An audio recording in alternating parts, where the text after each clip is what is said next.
Terrible guy. And you know, what we've got is a president that is being bold and resolute in supporting U.S. interests in the region. We've had you know, a president before that followed a strategy of appeasement, and now with President Trump, what we've got is someone who is confronting that strategy and implementing his own strategy of supporting U.S. vital interests in the region. And what that does is create this conflict between the previous strategy and the one that we've got now.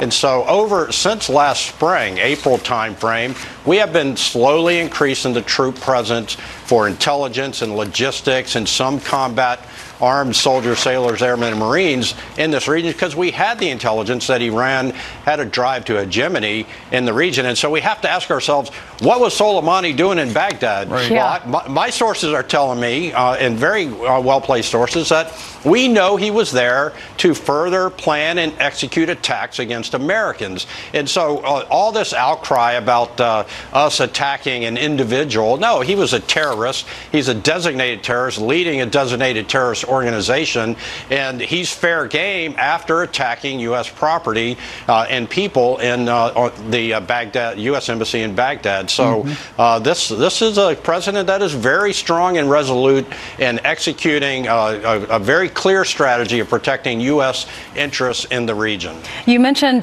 President Obama with his appeasement strategy. What did President Trump do? Compare that to what President Obama did, because many are saying that President Obama appeased. He gave $150 billion to Iran, and this president is sending a clear message that they can't get away with this. That's right, Ainsley. What you've seen is your previous guest talked very eloquently about how we had eyes on Soleimani, and this is a man.